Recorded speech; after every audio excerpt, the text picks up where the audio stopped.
stonemason's wisdom. In a world where everyone seems to be chasing perfection, there's an art to embracing the chaos and sculpting your own path. Welcome to Chisel Your Vibe, Crafting Life Like a Boss, where we dive deep into the philosophy of Stoicism through the lens of an old stonemason named Aurelius. He's not just your average craftsman. He's a life coach with a chisel in hand, shaping not only stone but also the very mindset of those around him. The villagers gather to soak in his wisdom, as each chisel mark on the granite reflects a lesson for conquering life's struggles. Get ready to unlock the tools of resilience, carve out your own masterpiece, and learn how to embrace the beautiful chaos that is life. Chapter 1. The Chisel and the Stone. Nestled between rolling hills and brisk, babbling brooks lay the quaint village of Eldergrove, where time seemed to stand still, and nature's beauty flourished around every corner. The village, a patchwork of cobblestone streets and thatched roof cottages, hummed with the laughter of children and the not-so-distant sound of the blacksmith's hammer. At the heart of Eldergrove stood an unassuming workshop, a sanctuary filled with the dust of centuries and the scent of stone.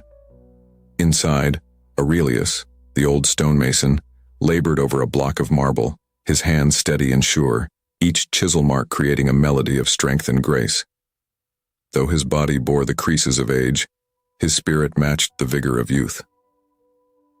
Long before he crafted the stone, Aurelius mastered the art of reflection, living by the tenets of Stoicism, a philosophy that shaped his life's work. As he chiseled, he recalled the day he first picked up a stone.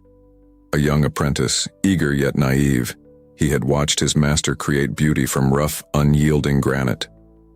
"Every stone has a story, lad," his mentor had said, the words filled with the weight of wisdom. "It is our duty to reveal it." This notion became Aurelius's guiding principle, not just in his art, but in life itself. The villagers revered Aurelius, not merely for his skill but for the wisdom he imparted. They would come to him not only for sculptures but to seek counsel during moments of crisis. Each visit became a lesson, a gentle nudge toward self-awareness. As the sun dipped below the hills, casting a warm golden hue across the village, Aurelius welcomed a familiar face, Ilara, a spirited young woman whose laughter often echoed like music through the streets. "Master Aurelius," she greeted, her eyes bright with anticipation. "I've come for advice about my future." Aurelius smiled, placing down his tools. "Ah, the future. A stone yet to be carved. What weighs upon your heart, Ilara?" As she poured out her fears and dreams, Aurelius listened deeply, nodding with understanding. He reflected her thoughts back to her, asking questions that encouraged her to dig deeper into her own desires. "What is it that you truly wish to create with your life?" he prompted. With evening shadows stretching across the workshop, Aurelius turned Ilara's words into a metaphor of stone. "Life, my dear, is like this very block of marble. It is rough and unformed, waiting for you to take your chisel in hand. Embrace the imperfections.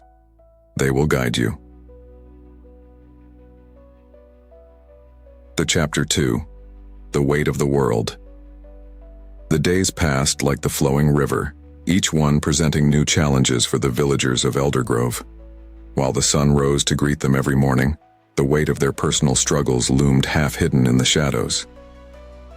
Take Isolde, a widowed mother of 3 who toiled under the burden of survival. Each sunrise found her in the fields, hands worn and calloused, seeking to provide for her children while battling the remnants of grief. She often wandered to Aurelius's workshop, drawn by the promise of wisdom that shone like a beacon. During one visit, as she watched Aurelius sculpt a delicate rose from a rough stone, her heart ached with unspoken burdens. "Master Aurelius," she began hesitantly, "I fear I am not enough for my children. The world weighs heavy on my shoulders and I can't seem to lift it." Aurelius paused, his hands resting thoughtfully on the marble. "Isolde, my dear, feel the stone beneath your fingertips. It bears its own weight, but within it lies the potential for beauty.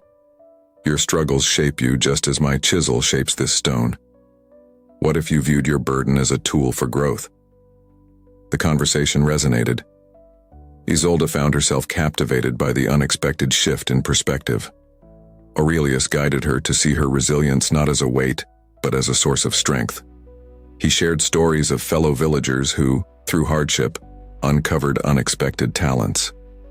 Inspired, Isolde returned home with a renewed spirit, determined to transform her struggles into something beautiful for her children. Meanwhile, a young man named Theo grappled with expectations that felt like chains around his heart. The village deemed him the next blacksmith, just like his father before him, but deep in his soul, he yearned to travel, to experience the world beyond Eldergrove. One afternoon, frustrated and aimless, he found himself at Aurelius's door. "Master, I feel trapped," Theo confessed. "All they talk about is what I must become. I yearn for adventure, for something different." "Ah, the call of the unknown," Aurelius mused, stroking his beard thoughtfully. "What if you were to see this expectation as a stone you must chisel away, rather than a weight to carry? Find your own form within it." With that, Aurelius encouraged Theo to create a simple design of a traveler etched on stone, blending his father's legacy with his aspirations. As Theo chiseled, he began to understand that he could honor his roots without being bound by them. The stone became a metaphor for his journey, and he realized that life was not about the path laid before him, but about the path he chose to forge. The Chapter 3, The Stone of Self-Reflection. As the vibrant hues of autumn swept through Eldergrove, the villagers prepared for the harvest festival, a time of celebration and reflection. Aurelius suggested they dedicate this year's festivities to self-discovery, morphing the event into a weekend of introspection guided by philosophy.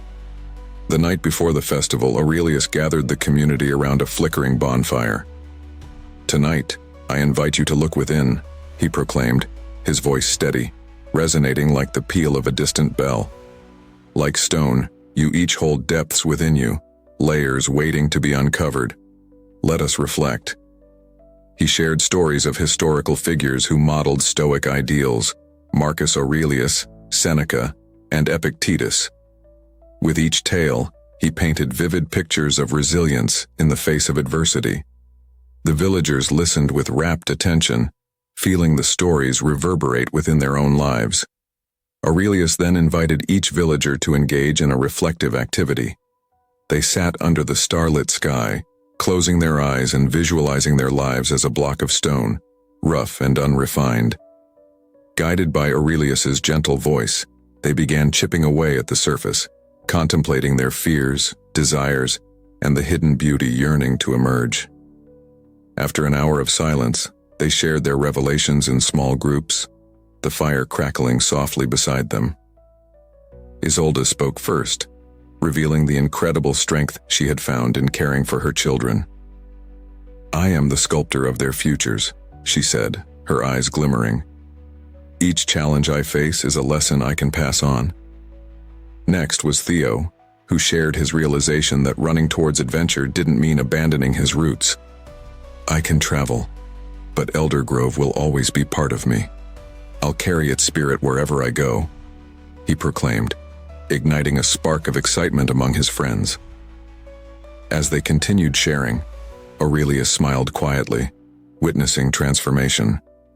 The villagers began to understand that their struggles could become their greatest strengths. In the heart of the festival, laughter blossomed, but so did vulnerability, creating a tapestry of community that intertwined joy and pain. The Chapter 4, Masterpieces in the Making. The harvest festival blossomed into a collaboration of creativity, as the villagers, emboldened by their reflections, decided to collectively create a community sculpture. Aurelius offered his guidance, encouraging them to use their individual stones as vessels to express their stories. On a sun-drenched morning, they gathered at the village square, enthusiasm radiating from each person. Everyone brought stones that represented significant moments in their lives. A polished pebble from Isolde's garden, a rough-hewn block from Theo's family quarry, and a small fragment of a once-broken statue that symbolized resilience.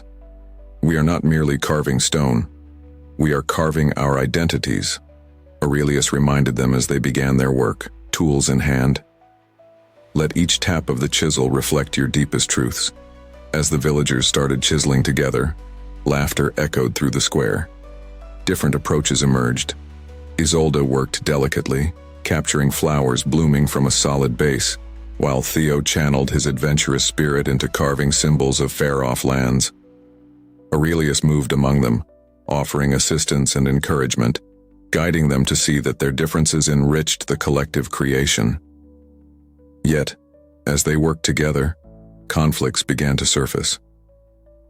One afternoon, tensions flared between Isolde and another villager, Marcus, over the direction of the sculpture. Frustration boiled over, leading to heated words and hurt feelings. Aurelius intervened, bringing them together under the shade of an aging oak tree. Life, much like stone, can be jagged and rough, he began, addressing the group.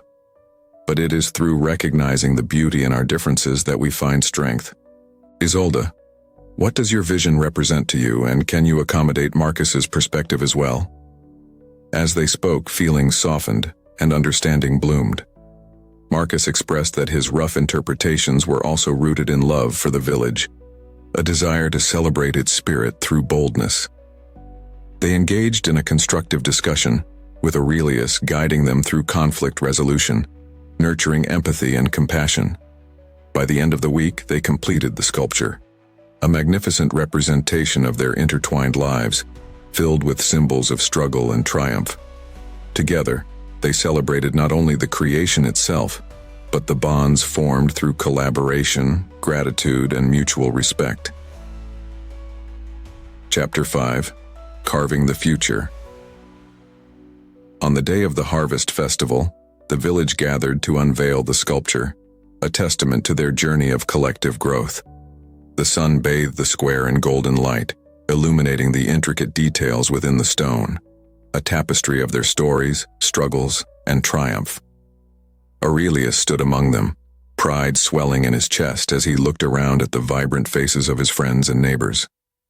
And so we celebrate not merely a sculpture, he began, his voice steady yet warm, but the resilience that shapes our lives. Each crack you see resembles the imperfections we all hold, yet from those cracks flows the light of our potential. In that moment, laughter erupted.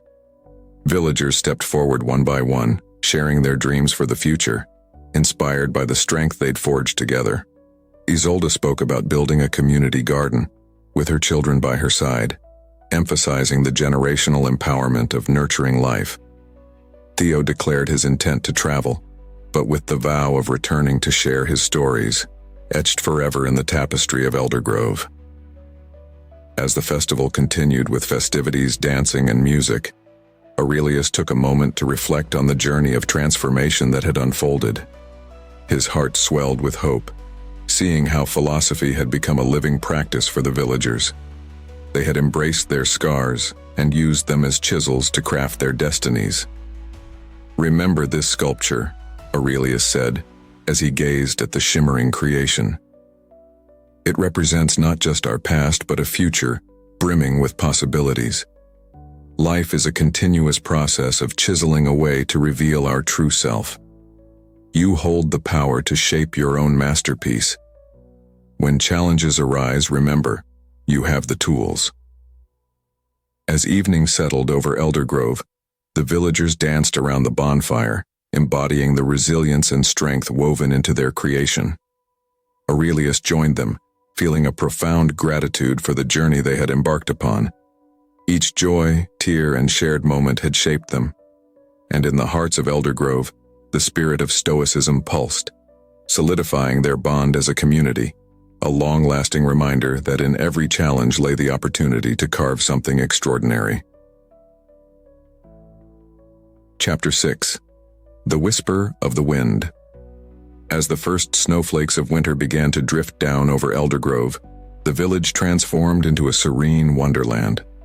The air was crisp, and the world seemed quiet, but beneath the frost lay the promise of new beginnings. Aurelius's workshop remained a hub of warmth, a sanctuary of creation amidst the chill.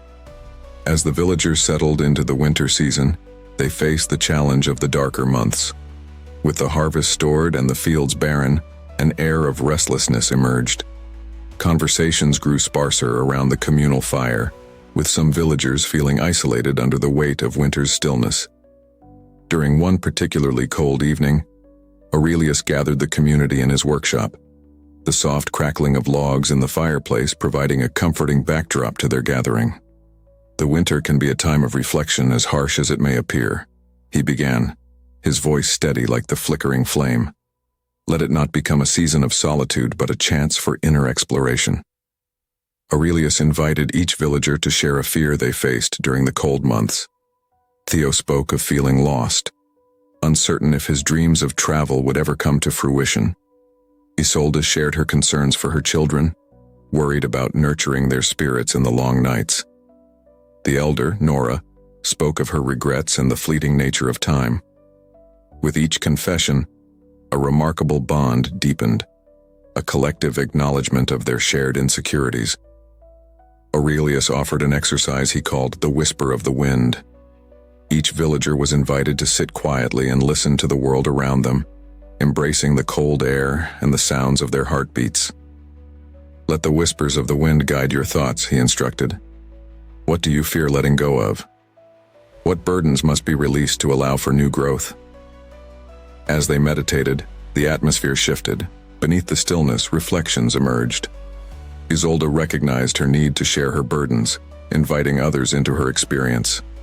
Theo envisioned his travels not just as an escape, but as a means to gather stories he could share with his community. Nora, too, found solace in realizing her legacy didn't depend solely on the past, but also lay in the love she could perpetuate through storytelling. When they reconvened, each villager shared their newfound clarity, breaking the isolating walls winter had erected around their hearts. The gathering concluded with laughter echoing through the workshop, a light ignited by vulnerability and connection. Aurelius smiled, knowing that even in the heart of winter, warmth could be found in the intertwining of lives. Chapter 7. The Forge of Challenges.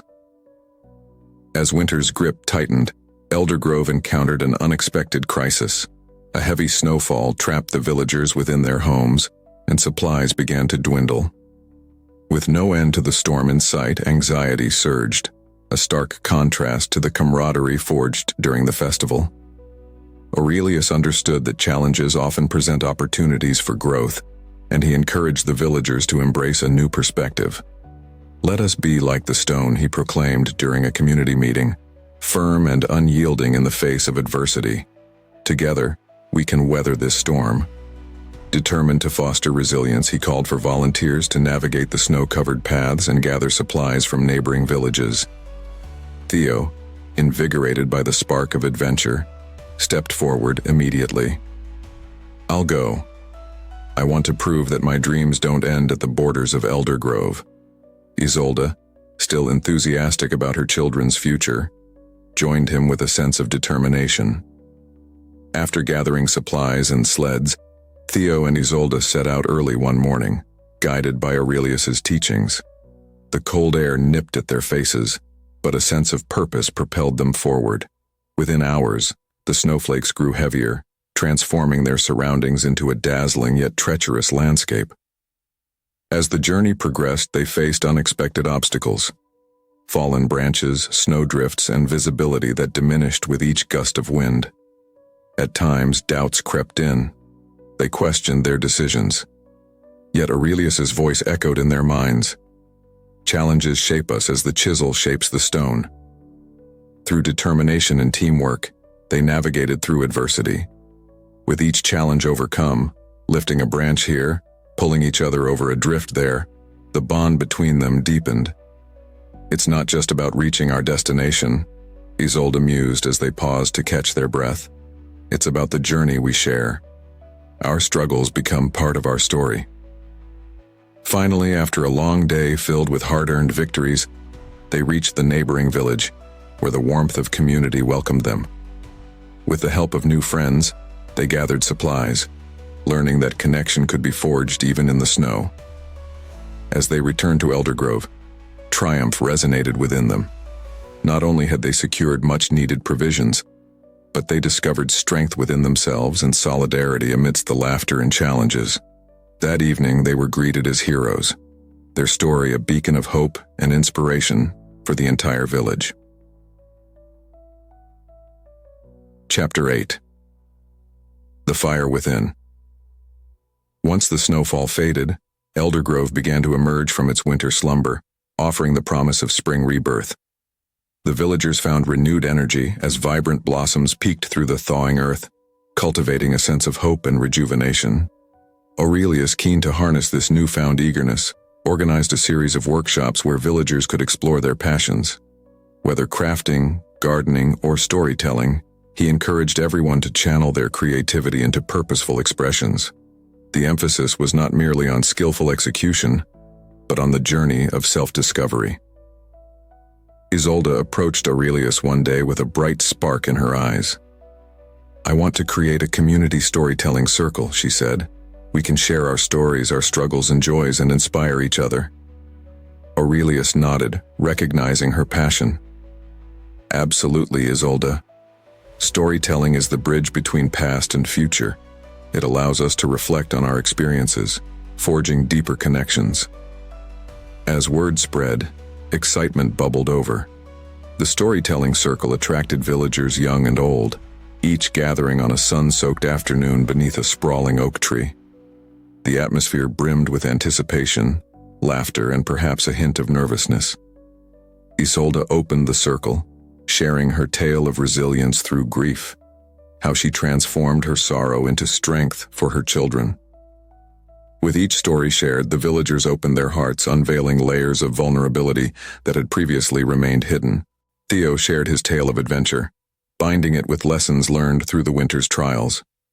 Other villagers shared their own journeys, each weaving an intricate web of connection.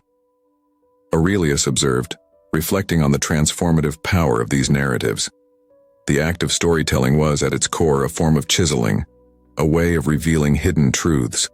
Through shared experiences, the villagers fostered an understanding that transcended boundaries, creating an emotional tapestry rich with depth. As the circle continued to evolve, Isolde relayed stories that inspired laughter and tears alike. They spoke of love, loss, ambition, and dreams, a celebration of life in all its complexity. The storytelling became a powerful ritual, an outlet for the fire within each individual, a channel through which they could illuminate their unique journeys. Aurelius knew that the fire ignited in this circle would continue to burn throughout the changing seasons, offering warmth, inspiration, and guidance. It had become a catalyst for transformation, uniting them all through the power of their shared stories. Chapter 9. The Chiseled Future. As spring swept through Eldergrove, the village blossomed with life, and the vibrancy matched the storytelling circle's energy. With newfound confidence and resilience, the villagers began to contemplate their futures. Inspired by their experiences, Aurelius proposed a shared vision, creating a community garden where they could cultivate not only crops, but also their bonds. At a village meeting, Aurelius spread a rough map of a disused plot of land, once overgrown with weeds. "This can be our canvas," he said, his voice imbued with excitement. "Through collaborative effort, we can grow a space that reflects the creativity and spirit of Eldergrove." Excitement rippled through the village. The idea of nurturing life resonated deeply with Isolde and Theo, both eager to contribute their skills. Isolde envisioned herbs for healing, while Theo dreamed of vibrant flowers to attract pollinators, each planting a symbol of hope. With determination fueling them, the villagers rolled up their sleeves and set to work. Laughter rang through the air as they dug, planted, and tended the garden, eager to forge a shared vision that would endure. Aurelius moved among them, offering guidance and encouragement, reminding them that just as a stone requires careful chisel strokes, so too did their community need attention and care. As weeks passed, the garden flourished. From vibrant greens to radiant flowers, the bounty reflected their hard work and commitment to one another. It stood as a testament to the transformative power of unity, a tangible representation of how their individual journeys intersected. During the grand unveiling of the garden, the entire village gathered, each person armed with dishes filled with their harvest. They celebrated not only what had come to fruition in the garden, but also the personal growth and connections fostered in the process. The air filled with the sense of fresh produce and laughter, and the community erupted into festivities that echoed throughout the evening. As dusk settled over Elder Grove, Aurelius stepped forward, his heart full as he looked upon the garden and the villagers who had become like family. We have learned that life requires tending like a stone needing to be sculpted with courage, honesty, and love. This garden embodies our resilience. Under the canopy of stars, they danced, sang, and shared stories of dreams for the future. With hands clasped tightly, they knew that they held the tools to continue their journeys, to face the challenges ahead, and to carve their lives into masterpieces of resilience, creativity, and unity. With each passing season, they would remember the lessons learned, embracing the beauty of their stories, the whispers of the past, the fire within, and the dreams that lay ahead, bound together in the shared tapestry of their existence. Lucius departed from the village, transformed by his time with Aurelius. With every step along the path back home, he felt more confident, as if he were carrying a hidden treasure within him, an understanding of his own strength, a toolbox full of resilience, and a heart eager to embrace the beautifully chaotic dance of life. Days turned into weeks, and weeks into months, but the lessons from the old stonemason never faded.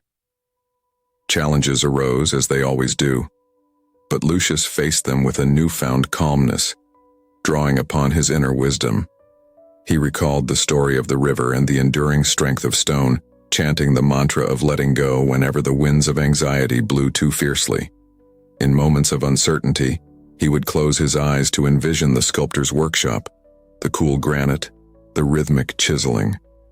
He realized that he was not merely a traveler passing through life, but a skilled sculptor, chipping away the excess, refining the raw material of his existence.